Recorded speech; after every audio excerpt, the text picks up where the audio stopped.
శ్రీ గురుభ్యో నమ. శ్రీ గణేశాయ నమ. శ్రీమాత్రే నమ. హరి ఓం. కామిక ఏకాదశి వ్రత కథ. ఆషాఢమాస కృష్ణపక్ష ఏకాదశి తిథి నాడు చదవవలసిన వినవలసిన కథ. కామిక ఏకాదశి విశేషాలు శ్రీకృష్ణ ధర్మరాజుల సంవాద రూపంలో బ్రహ్మవైవర్త పురాణంలో వివరించబడినాయి. దేవదేవ శ్రీకృష్ణ దేవశయన ఏకాదశి మహిమను నీ నుండి నేను విన్నాను. ఆషాఢమాసంలోని కృష్ణపక్షంలో వచ్చే ఏకాదశి మహిమను ఇప్పుడు నేను వినగోరుతున్నాను.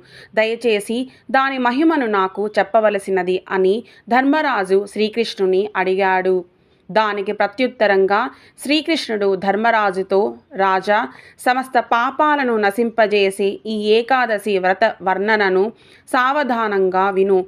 పూర్వకాలంలో నారదుడు ఒకమారు ఇదే విషయాన్ని బ్రహ్మదేవుని అడుగుతూ ఆ రోజు ఆరాధించవలసిన దైవంను గురించి, ఆ ఏకాదశి రోజున ఆచరించవలసిన విధిని గురించి ప్రశ్నించాడు అని అన్నాడు.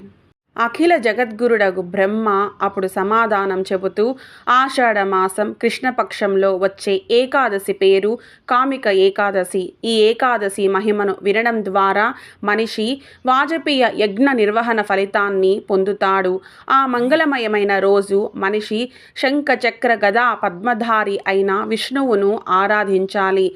గంగా తీరం, కాశీ, నైమిషారణ్యం, పుష్కరం వంటి తీర్థ స్నానాలలోని వసించి అక్కడ స్నానం చేయడం వలన కలిగే ఫలం ఆ రోజు కేవలం విష్ణు ఆరాధన చే లభిస్తుంది. కేదారనాథ్లో, కురుక్షేత్రంలో లేదా సూర్యగ్రహణం రోజు చేసే స్నానం వలనైనా లభించనట్టి ఫలం ఆ రోజు శ్రీకృష్ణుని ఆరాధన వలన తప్పక లభిస్తుంది. కనుక విష్ణు ఆరాధనతో ఈ కామిక ఏకాదశి వ్రతాన్ని నిష్టగా పాటించడం ప్రతి ఒక్కరి కర్తవ్యం అని అన్నాడు.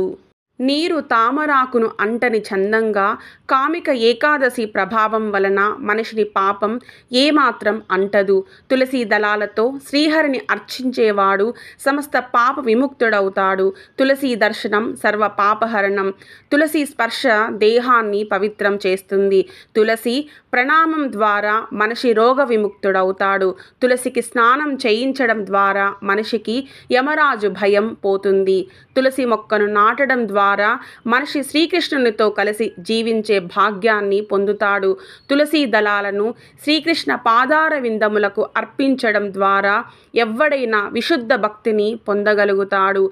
ఏకాదశి రోజున తులసీదేవికి నమస్కరించి నెయ్యితో దీపారాధన చేసేవాని పుణ్యాన్ని చిత్రగుప్తుడైనా లెక్కించలేడు. బ్రాహ్మణ హత్య లేదా భ్రూణ హత్య వంటి ఘోరమైన పాపమైన కామిక ఏకాదశి వ్రతపాలనం వలన నశిస్తుంది. అది ఈ వ్రతపాలన వలన కలిగే గౌణఫలం.